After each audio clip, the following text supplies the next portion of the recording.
জনগণ ১৭ বছর নির্যাতন নিপীড়নের শিকার হইতে হইতে তাদের ভিতরে ক্ষোভ তৈরি হয়েছে। এইটা হচ্ছে শেখ হাসিনা এবং সজীব ওয়াজেদ জয়ের একটা পাগলামো। তাদের মাথা নষ্ট হয়ে যাওয়া ছাড়া আর কিছু না।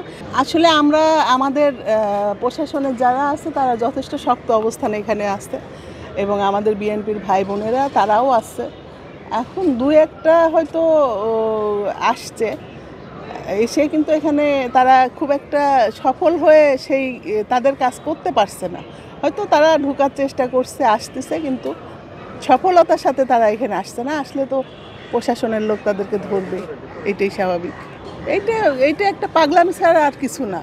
হ্যাঁ, এইটা হচ্ছে শেখ হাসিনা এবং সজীব ওয়াজেদ জয়ের একটা পাগলামো। তাদের মাথা নষ্ট হয়ে যাওয়া ছাড়া আর কিছু না। তারা বিদেশ বসে দেশ থেকে তারা পালায় বিদেশ গেছে। বিদেশ বসে তারা তাদের জনগণের মনোবল বাড়ানোর চেষ্টা করছে। আসলেই কি মনোবল বাড়ানো সম্ভব?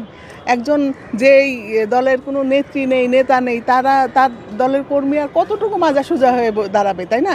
তাদের মনোবল কতটা শক্ত হইতে পারে? খালি মুখের কথায় কি শক্ত হবে? কাজেই হয়তো দু একটা কর্মী, কোনো নেতা কিন্তু আসছে না, দু একটা কর্মী হয়তো আসার চেষ্টা করছে। জনগণের ক্ষোভের কারণে তারা মারধর খেয়ে চলে যাবে। আমি খুব ছোট মানুষ, তারপরও আমি তাদের নেতাকর্মীদের বলবো যে অযথা আপনারা এই মহিলার কথায়, এই ছেলের কথায় আপনারা বড় কোনো সিদ্ধান্ত নিতে যান না। কারণ এরা দুইজনই মা বেটি দুইজনই পাগল না হইলে তারা এই মুহূর্তে এইগুলো বলতে পারে না, এগুলো করতে পারে না। এইগুলো বলার কারণ হচ্ছে আপনাদেরকে তারা বিপদের মুখে ফেলাচ্ছে, আপনাদের জীবন নিয়ে সংশয় হয়ে দাঁড়াচ্ছে। কাজে আপনারা অযথা এর ভিতরে যেয়ে আপনারা উচ্ছৃঙ্খলতা তৈরি করেন না। আপনারা শান্ত থাকেন, স্বাভাবিক থাকেন, সাধারণ মানুষের মতো চলেন, কেউ আপনাদের কিচ্ছু বলবে না। আমরা তো একটু দোটানার ভিতরে আছি। কারণ আওয়ামী লীগের তো আপনারা জানেনই যে আওয়ামী লীগের স্বভাবই তারা অপকর্ম করা এবং দেশের ক্ষতি করার চিন্তা করা তাদের ভিতরের মূল সমস্যা। কাজে আমরা তো চিন্তা করতেই পারি তারা একটা বড় ধরনের সমস্যা তৈরি করতে পারে। সেই ক্ষেত্রে আমরা তো আমাদের মতো রেডি হয়ে থাকবই, যাতে কোনো উচ্ছৃঙ্খলতা এখানে তৈরি না হয়। না, আমরা বলবো যে আপনারা এগুলো করেন না।